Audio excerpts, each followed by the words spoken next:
we could see calamity in the jobs front. To retain our comparative advantage in the sector, we should have a clear plan on how we are going to implement infrastructure and supportive projects that are demanded by this evolution, including the installation of electric vehicle charging stations, the skill set, and promotion of renewable energy projects. I'm, however, happy that the engagement on these issues have started between us and the captains of the industry, business, and the universities through our entity, AIDC Eastern Cape.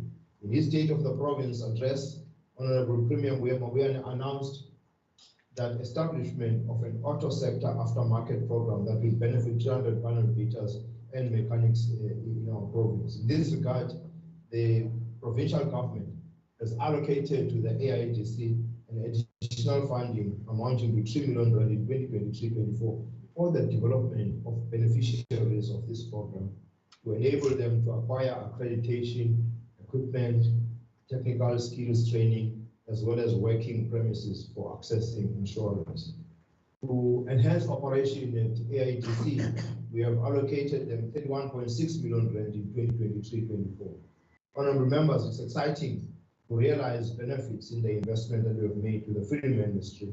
At the beginning of the current financial year, provincial government injected financial support to ECDC for the film industry to ensure that the creative industry is able to stimulate economic activity, drive transformation, create jobs and entrepreneurial opportunities within the province. Also, we did this deliberately to attract production so they expose the Eastern Cape as both a film and a tourism destination of choice. The telenovela Gqeberha, The Empire, is one good story of progress that illustrates our great efforts to advance the interests of the youth. It's pleasing to witness such a good support in the telenovela. We must get used to seeing familiar faces in our screens. But again, allocating an amount of 18 million rand to ECDC to cater for film infrastructure and promotion work, working together with ECPAC. Madam Speaker, the recent SOPA addressed by Premier reiterated our drive and commitment for delivery of economic infrastructure, as it is our lever to maximize job creation, economic growth, and transformative development in the province. Considering the historic infrastructure backlogs in the province, a deliberate, focused, and urgent support is really needed from national government. We appreciate the number of big infrastructure projects that are currently being implemented by national government in the province, as they are set to create much needed jobs, but also change the lives of our people for the better.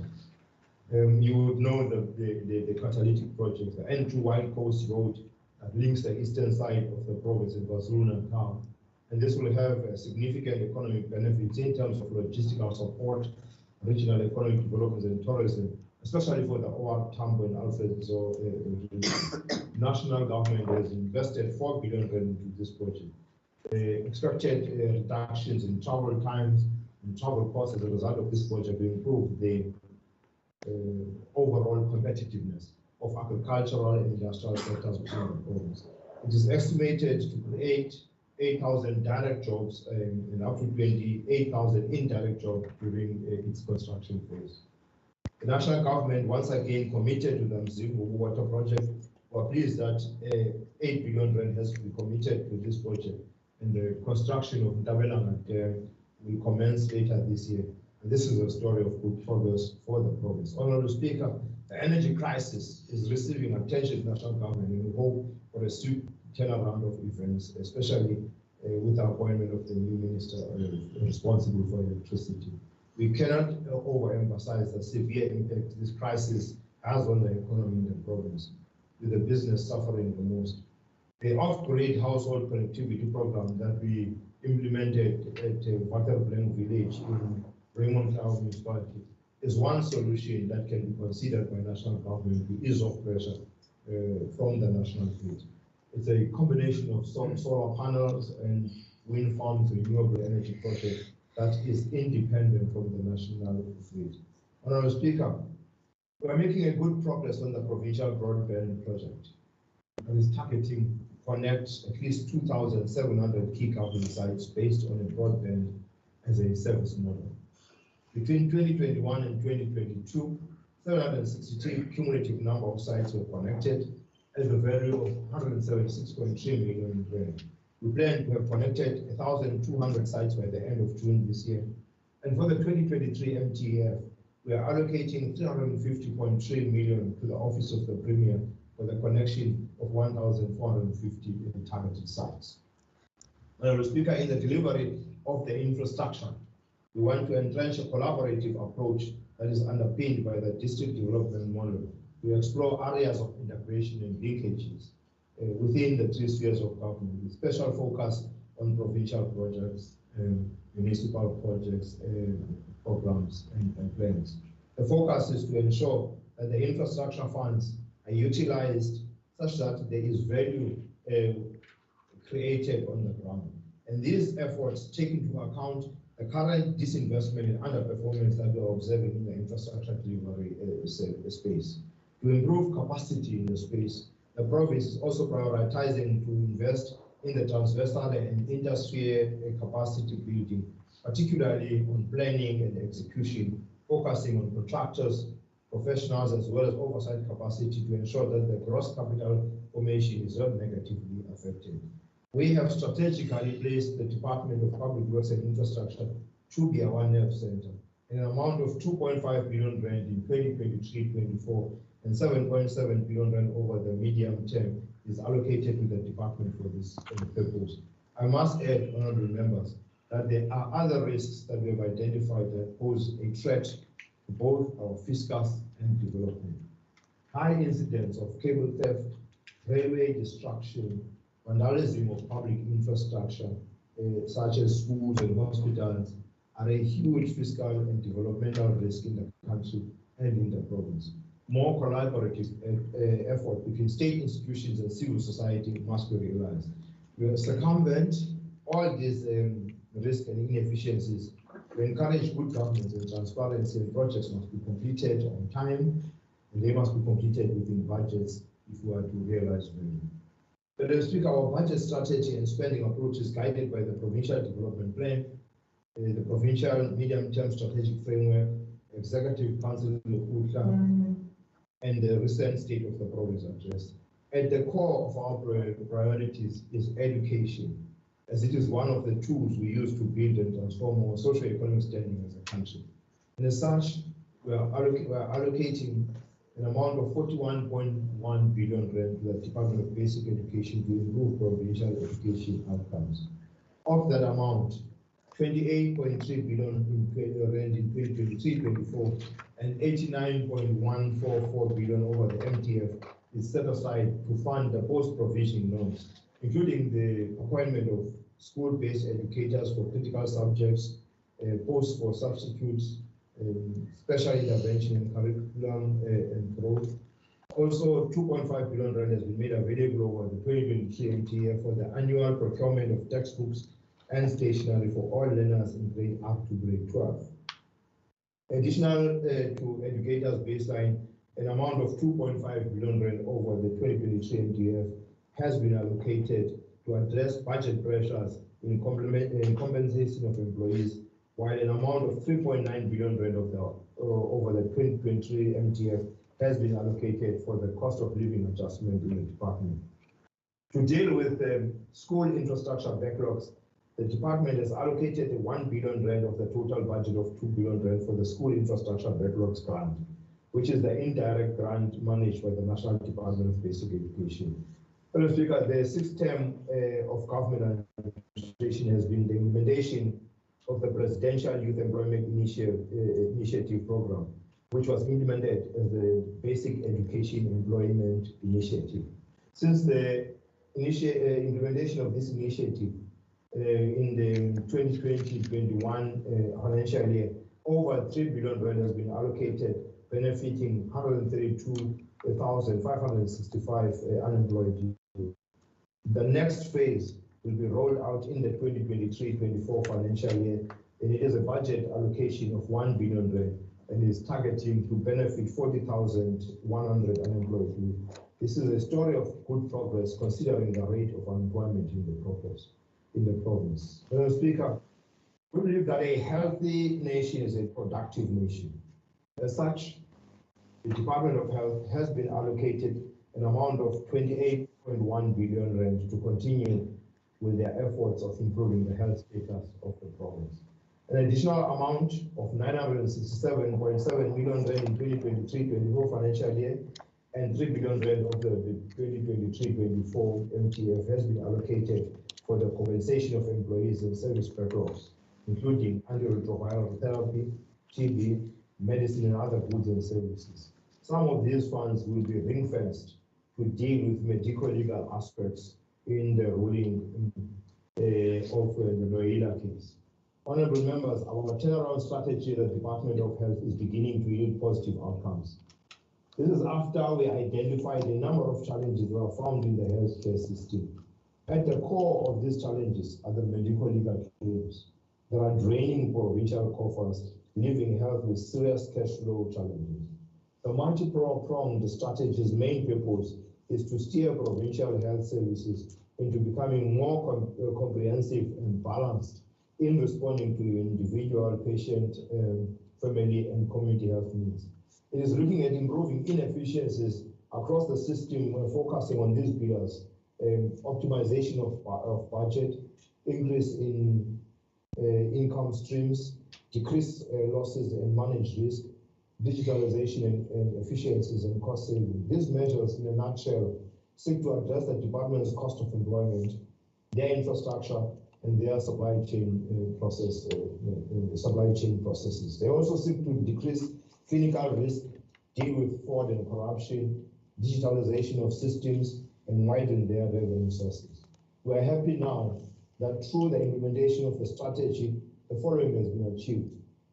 The provincial government has curtailed the bleeding of funds from the health budget through upfront and lump sum medical legal settlements by launching two critical legal defense strategies: the stay of writs and public health defense medical legal strategies. The Noela public health defense judgment that found in favor of health is an outcome of collaborative work by OTP, Provincial Treasury, and the Department of Health. A 96% reduction for the in-year irregular expenditure to under 3.4 million rand in 2023 from 104 million rand in 2021 due to improvements in SCM systems and controls. The Provincial Health Department has reprioritized its budget and made available 544 million rand over the MTF towards maintenance and acquiring much needed health machinery and equipment. The Health Department is currently progressing well with its digitalization program and has rolled out HMS2 to 19 hospitals, registered over 5 million patients, admitted more than 300,000 patients towards, and processed over 600,000 outpatients. The system also includes the e-liability and e-PIA systems so that facilities have live data pertaining to the medical legal risk. Of the 2,941 mostly health professionals posted in the department's annual recruitment plan, 1,938 appointments have already been processed. Although it's early days, this is a story of good progress for health, as this will progressively address most of the department's challenges, thus improving service delivery. Madam Speaker, the province continues to resource programs that are aimed at achieving the social cohesion amid gender-based violence, a high rate of crime, and other social ills. The Department of Social Development has, in this regard, been allocated 2.8 billion rand to protect the social welfare of our people. Of that amount, 15.7 million rand is set aside for the rollout of social behavioral change program to assist with crime prevention. These programs seek to address risky and harmful social behaviors. We have also allocated 15.7 million rand over the 2023-24 MTF for departmental gender-based violence initiatives, mainly for the provision of psychosocial and victim empowerment services. We've also allocated 115.1 million rand in 2023-24 to community safety to bring about social cohesion in our communities. These funds will be directed towards crime prevention and mobilization across hotspot areas in the province. We also believe that sport and recreational activities have a role to play in curtailing some of these violent behaviors. We have therefore allocated 993 million rand to the Department of Sports, Recreation, Arts and Culture to develop, promote and transform the talents of especially the young people, including at school level. Honourable members, transport infrastructure is critical to support our economic growth efforts and ambitions.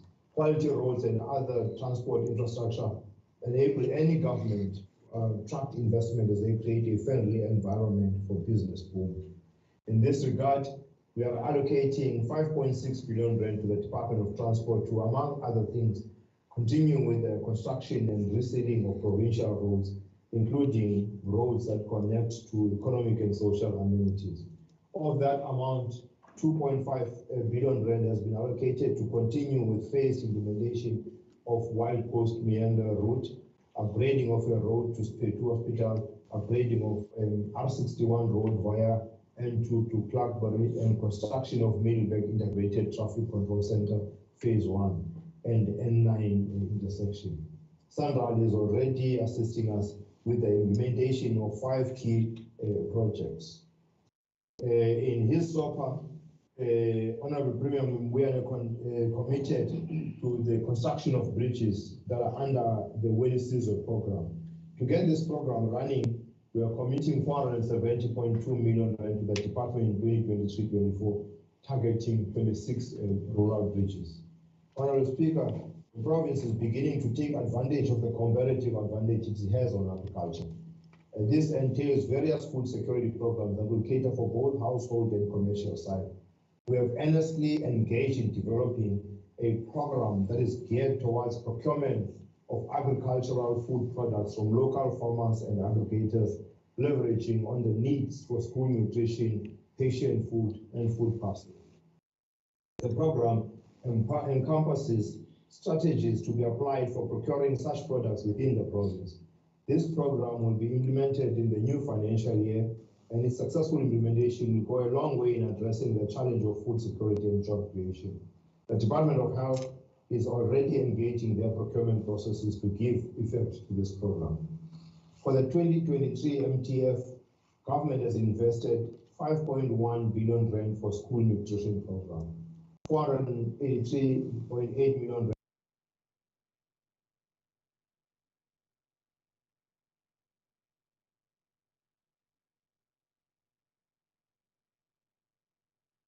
our funds being mainly spent on general retail with not much trace in the province in terms of economic benefits. With this approach now, we want to build a value chain whereby the primary production from the province is converted into secondary production and to the market. This will ensure that local farmers are ignited once the demand has been determined, and thus improve the employment opportunities. Any positive moves towards food security is a story of good progress. Honourable Speaker, I must add that the 6th term of administration has made investment to the value of 799 million rand in the past 3 years to support grain, red meat, and citrus producers, led by the Department of Rural Development and Agrarian Reform. We are allocating 237.7 million rand for 2023-24 and 2.3 billion rand over the medium term to Dr. Ada to continue with this support. Madam Speaker, the influx of people in the urban areas from rural areas is a major problem that is facing the province. This problem creates continuous demand for social housing units in the urban areas. There is a great need for improved spatial planning program between human settlements, rural development, and agrarian reform, corporate governance and traditional affairs, and other affected institutions as part of the plan to avert this prolonging problem. To continue providing an integrated and sustainable human settlements to communities, we are allocating 2.5 billion rand to the Department of Human Settlements. Honourable Speaker, the Cape is one of the provinces that is prone to natural disasters. In order to upscale current and future disaster responses, the province has set aside an amount of 60 million rand, which has been ring-fenced in the Provincial Revenue Fund for immediate responses to any future disasters.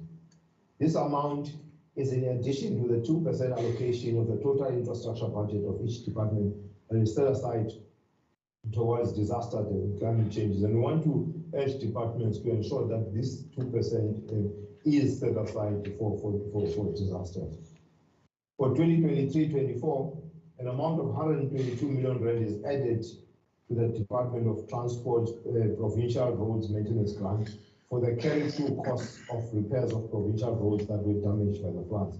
We have allocated 124.1 million rand to education for the reconstruction and rehabilitation of schools damaged by floods, while 83.2 million rand has been allocated to human settlements for homes affected by the floods. Honourable Speaker, the support and promotion of Eastern Cape-based suppliers remains a cardinal pillar in stimulating economic activities in the province. For the past 3 financial years, the provincial departments spent a total of 44.9 billion rand on the procurement of goods and services. Of this amount, 25.7 billion rand, which constitute 58%, was spent on Eastern Cape-based suppliers. The province will continue in its effort to implement the local economic development procurement framework and apply more strategies to realize this objective. This is a story of good progress. We know that our suppliers, to keep afloat, we must pay them within the prescribed 30-day period. Currently, out of the 14 departments, 12 are paying within 12 days on average, with only health and education that are struggling to pay on time. Bulk of our problem on this matter is located who can account for 90% of the unpaid invoices. With our successes in relation to the Noeda case that prevents upfront and lump sum medical and legal settlements, it is envisaged that the liquidity challenge of the health will be progressively addressed, thus enabling the department to pay its creditors. And members, one of the objectives of the South African government is to support designated groups to ensure that they also benefit from government procurement. To this end, the provincial government will continue to support the Eastern Cape-based suppliers with a special focus on designated groups. The recently promulgated preferential procurement regulation also give impetus to the ongoing support to designated groups through application of specific goals as incorporated in the supply chain management policies of the various government institutions in the province. These institutions have been given, guided in the compilation of their policies, taking into consideration the objectives of the RDP, the Eastern Cape Vision 2030 Provincial Development Plan, and the Local Economic Development Procurement Framework.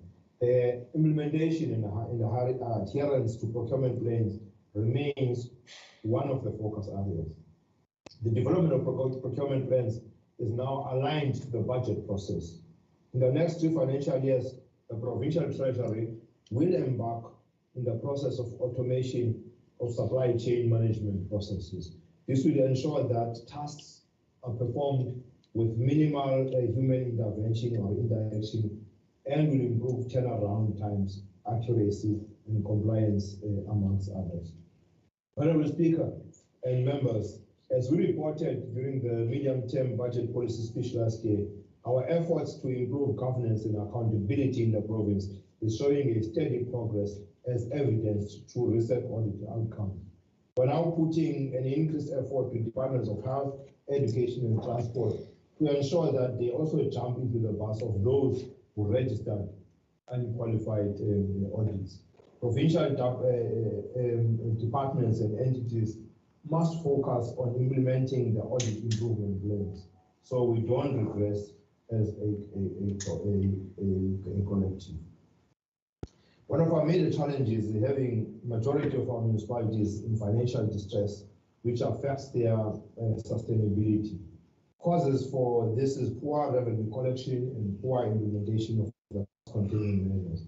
And our poor performance in infrastructure delivery is largely listed municipalities against high levels of service delivery backlog. We continue to underspend on infrastructure grants while our roads are dilapidating, provision of electricity is in crisis mode, and water and sanitation challenges are at our doorsteps. As a result, the province continues to lose conditional grant funding due to this underspending and funds returned to the National Revenue Fund. Provincial government will, however, enhance measures to assist municipalities improve the situation through the risk-adjusted strategy. We will work with them to identify additional revenue streams to improve revenue collection. I also wish to improve as to pay municipalities for the services that they render. A consolidated debt owed to municipality by 31st December 2022 was 32.1 billion, with households accounting for 23.8 billion, 6.4 billion by the business and 1.5 billion by organs of state. Support and guidance is provided to municipalities to improve procurement for infrastructure projects by implementing the local government framework for infrastructure delivery and procurement management. In conclusion, Honorable Speaker, we must continue to improve in the work that we do and be accountable to the public that has entrusted us with the responsibility to lead. We are now just a year before the national elections of 2024, and we can expect added pressures for government to deliver quality service. The sixth term of government administration was a unique one, as the government had to use its resources responding to numerous economic shocks, including the COVID-19 pandemic, the July 2022 riots, electricity crisis, recurrent disasters, and labor unrest. We must, however, continue to demonstrate fortitude and resilience at all material times and consolidate our stories of good progress using this budget to advance the interests of the people we serve. At all costs, let us exercise good governance and transparency to realize value in our service delivery journey. Lastly, I wish to thank the leadership of Premier Mwabuyane and the support from all EXCO members during this budget process. To Team Treasury under the stewardship of Eshoti Macheke, and then I'm genuinely thankful to your dedication, commitment, and precision to mold an ever difficult budget. The schedule is attached in the Honorable Speaker. Thank you very much. Thank you. You can clap, members. You can, where you are sitting. Please go back. Thank you, honourable members. Thank you, Ms. Once again. Honourable members, the bill stands referred to the Portfolio Committee on Finance and Provincial Expenditure in terms of Rule 1.1. Before I call the Secretary for the second order, can we just state and request that those members who are with the MEC there, that they rather, or shall we call it the people, that they rather clear the venue, because unfortunately MEC, there were instances where we heard coughing, scraping of chairs, whispering right throughout your speech, and it was really unfortunate. This is not how we had assumed the day would peg out. We already lost also the first 2 minutes of your speech, unfortunately, due to connection in the house. So please, those your staff or whoever are with you there or from Pumakapa, they must rather leave, or they must just keep quiet, because we can hear the whispering. And it is unfortunate. It is not in terms of our standing rules. We are all bound by the standing rules of the legislature when it comes even on the virtual platforms. I will therefore ask the Secretary to read the second order of the day. Introduction of the second adjustments appropriation bill 2023 Eastern Cape. I will now call upon the MEC for Finance to introduce the second adjustment appropriation bill 2023. Honorable MEC, over to you. Thank you very much, Honorable Speaker. Once again, greetings. Honorable Speaker, I'm honored by the opportunity afforded to me to come to this House to present the second adjustment estimates for the budget. Second adjustment budget for the 2023-23 financial year.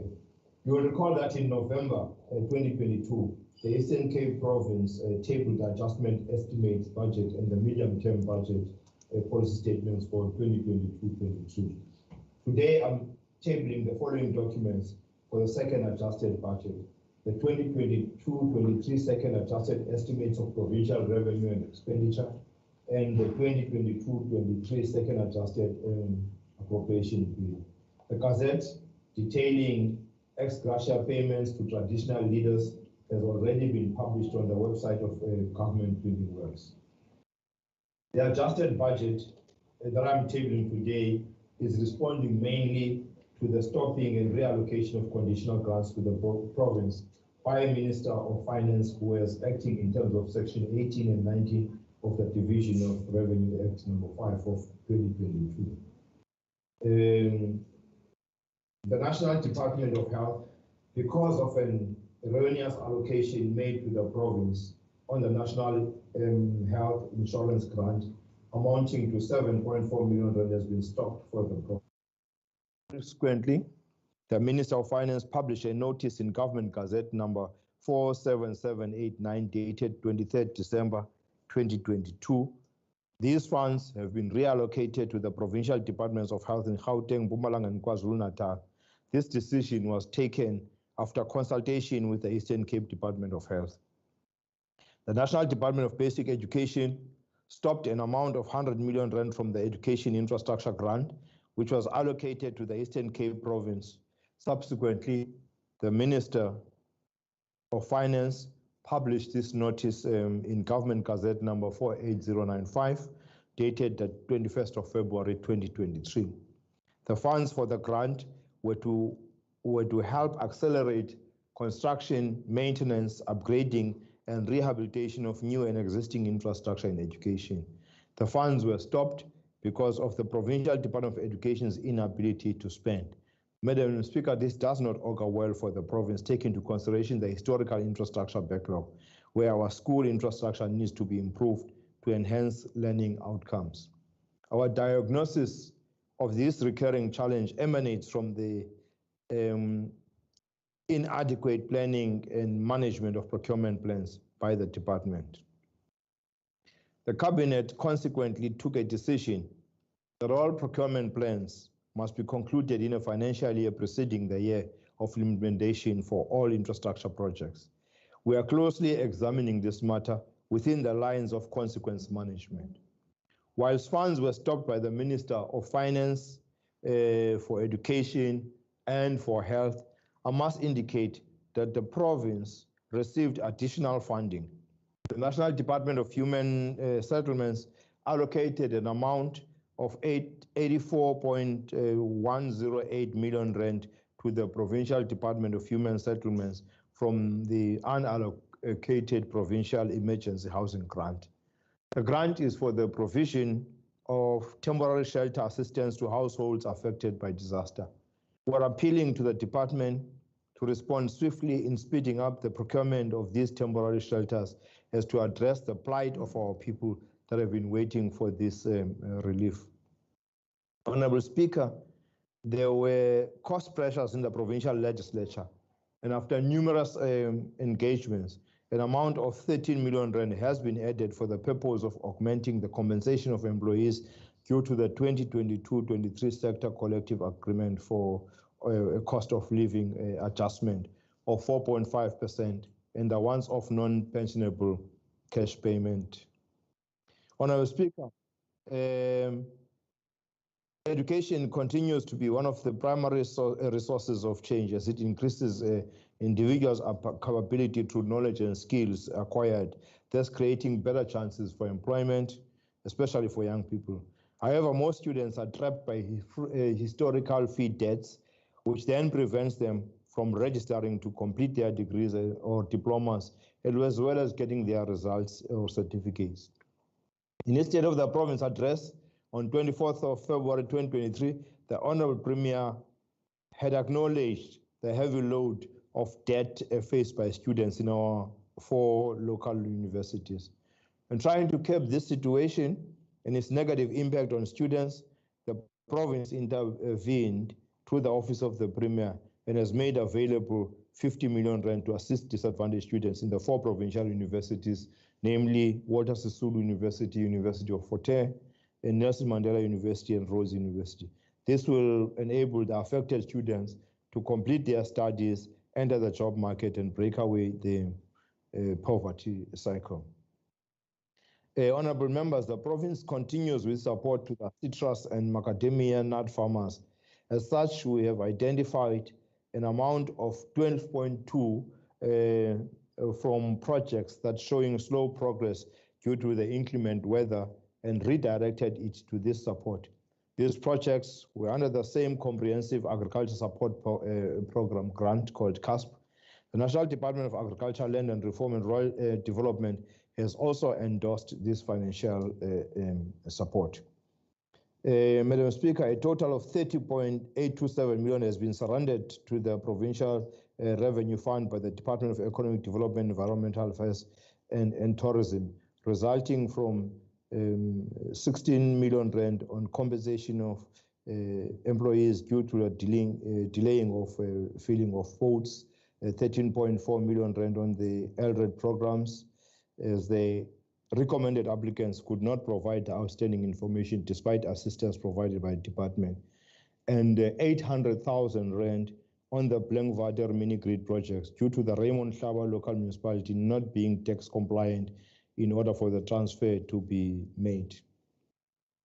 Honorable members, I now come to payments to be made as an act of grace by Eastern Cape Provincial Department of Cooperative Governance and Traditional Affairs for qualifying ex-members of the Provincial House of Traditional Leaders.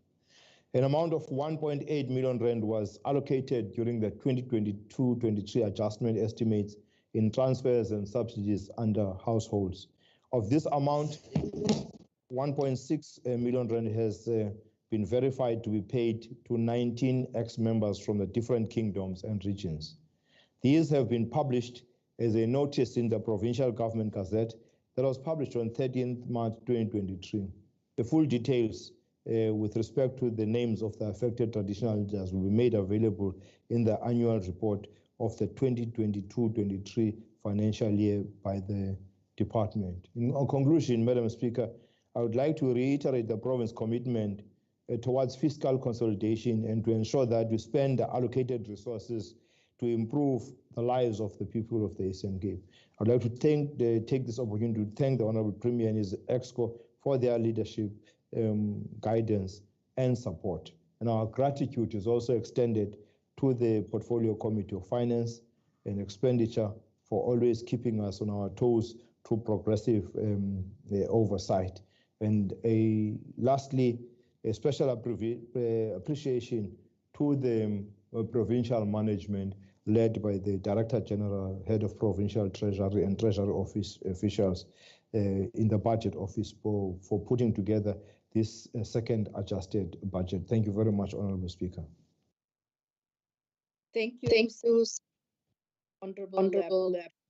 I was waiting to thank the legislature, but perhaps in our next session, you will also thank the legislature. Honorable members, the bill stands referred to the Portfolio Committee on Finance and Provincial Expenditure in terms of Rule 161. I will now ask the Secretary to read the third order of the day. Honorable Pillay, can you please mute yourself? Honorable Pillay? Over to you, Secretary. Introduction of the Eastern Cape Finance Bill 2023. Thank you, Secretary. Honorable MEC,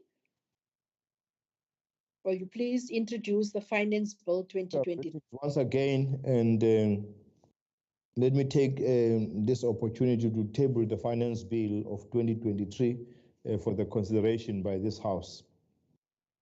Members of the House will recall that the process leading to the tabling of the Finance Bill is overseen by the Standing Committee on Public Accounts, SCOPA.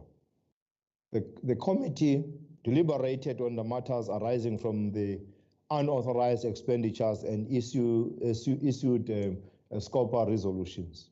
Guided by the SCOPA resolutions, Treasury then prepares what must be tabled as the Finance Bill for this House.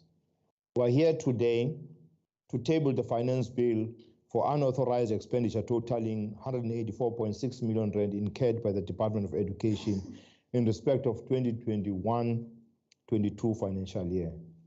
The major contributing factor on the Department of Education unauthorized expenditure is the over expenditure from compensation of employees. The workforce of the department consists of employees that have been in the sector for many years, creating a huge burden for payments with respect to the leave gratuity for all employees, accruing leave credits in terms of PSBC Resolution 7 of 2000, kept leave entitlement for all employees appointed before June 2000. This resolution allowed such employees to have their leave credits kept for use when they exhausted their current allocation or for payment upon retirement or death. A registered attrition rate of the department was at 3% and has shown more than normal increase due to effects of a COVID-19 pandemic. The department indicated that the expenditure on COE could not be avoided as the payments were made for current warm bodies and statutory obligations of leave benefits for exited employees. Therefore, these budget shortfalls were considered to be beyond the department's control, as educators needed to be paid for their services rendered.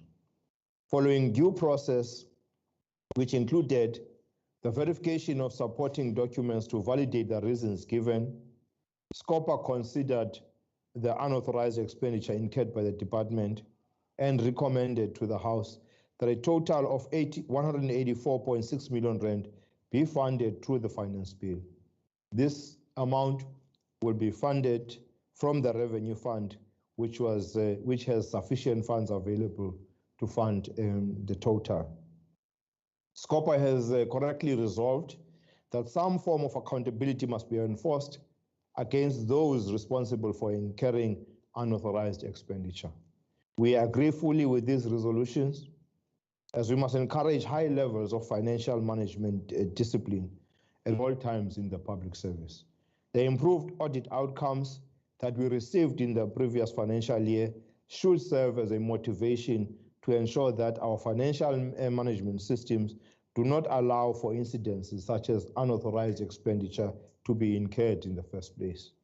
These deviations will be a thing of the past if all of us work together to eradicate them from our respective departments. Leadership should lead the task of advancing clean government, and it starts with us. Honorable Speaker, I must once again thank the guidance from SCOPA and the House in overseeing this process. I therefore table the Finance Bill 2023 for consideration by this House. I thank you, Honorable Speaker.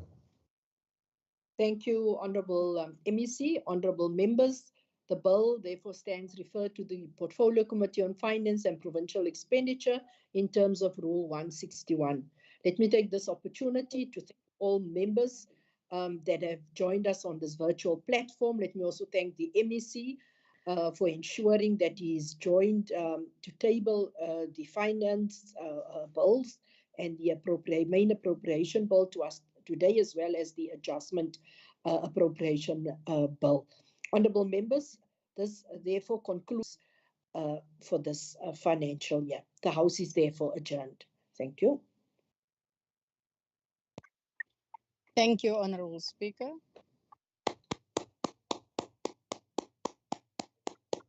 Thank you, Honourable Speaker.